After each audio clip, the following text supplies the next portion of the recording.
আর কাকে বিশ্বাস করবেন আপনারা? মানুষকে বিশ্বাস করলে যে ঠকতে হয় তা আরও একবার প্রমাণ হয়ে গেল। আমরা সবাই জানি প্রান্তিক গরিব পিছিয়ে পড়া মহিলাদের আর্থসামাজিক উন্নতি করায় মহিলা স্বনির্ভর গোষ্ঠীগুলির প্রধান কাজ। তাদের আর্থিক উন্নতির জন্য এই মহিলা স্বনির্ভর গোষ্ঠীর মাধ্যমে বিভিন্ন ব্যাংক তাদের লোন দিয়ে থাকে, আর সেই লোন নিয়ে বিভিন্ন রকমের কাজ করে মাসে মাসে কিস্তির আকারে সেই লোন তারা শোধ করে থাকেন।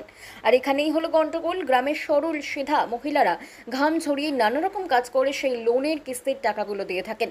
মহিলা স্বনির্ভর গোষ্ঠীর দলনেত্রীর কাছে প্রতি মাসে জমা দিয়ে থাকেন সেই অর্থ, আর সেই টাকা পয়সা ব্যাংকে জমা না দিয়ে নিজে আত্মসাৎ করে চম্পট দেয় এক মহিলা স্বনির্ভর গোষ্ঠীর সভানেত্রী তথা দলনেত্রী।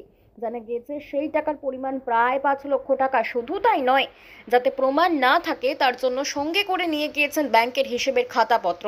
এমনটাই অভিযোগ করেছেন গোষ্ঠীর বাকি সদস্যরা। নদিয়ার ফুলিয়াতে নববর্ষ স্বনির্ভর গোষ্ঠী নামক একটি স্বনির্ভর গোষ্ঠী চালান এক মহিলা। সেই স্বনির্ভর গোষ্ঠীর সভানেত্রী বৈশাখী অধিকারী টাকা পয়সার খাতাপত্র নিয়ে হঠাৎ করেই উধাও হয়ে গিয়েছেন বলে অভিযোগ। আমরা সবাই জানি প্রতিটি মহিলা স্বনির্ভর গোষ্ঠীকে নিয়ন্ত্রণ করে একটি 3 জনের ক্লাস্টার কমিটি, আর সেই ক্লাস্টার কমিটির 3 জন মহিলার বিরুদ্ধেই একই অভিযোগ উঠেছে। আমাদের সাথে ঘটেছে বলতে আমরা স্বনির্ভর গোষ্ঠীর সঙ্গে যুক্ত। আমাদের গোষ্ঠীর নাম স্বয়ংবর নববর্ষ। এই দলের যে দিদি আমাদের, সেই দিদির নাম হচ্ছে বৈশাখী অধিকারী, সে হচ্ছে দলনেত্রী। আমরা প্রত্যেক মাসে মিটিং করতাম দলনেত্রীর বাড়িতে, বৈশাখীদের বাড়িতে বসে মিটিং করার পরে সেই যে আমাদের টাকা সুদ চলছিল, আসল নেওয়া ছিল ব্যাংকের থেকে যে লোনটা নেওয়া, সেই টাকার বিনিময়ে দিদির কাছে আমরা প্রত্যেক মাসে ডেট অনুসারে টাকা দিয়ে সুদ দিয়ে সঞ্চয় দিয়ে জমা দিয়ে আসতাম।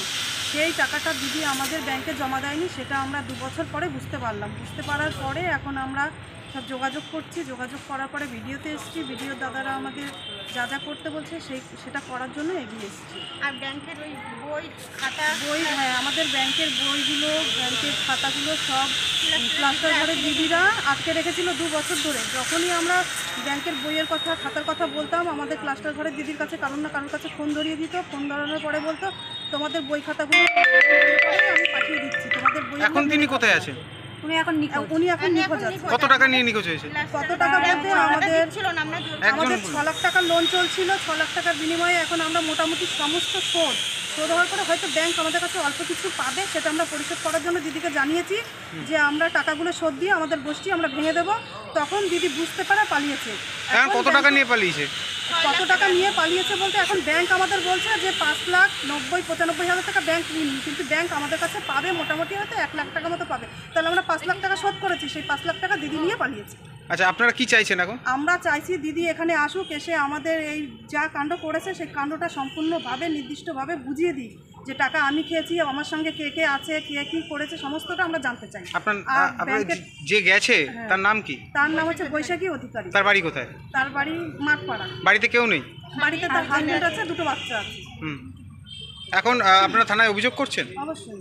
পঞ্চায়েত সমিতি থেকেও জানালেন? হ্যাঁ, জানানো হয়েছে। কি জানাইছে আপনাদেরকে? আমরা আমাদের পঞ্চায়েত সমিতিতে এখানে জানানোর পরে ওনারা বললো যে ভিডিওতে গিয়ে এফআইআর করতে।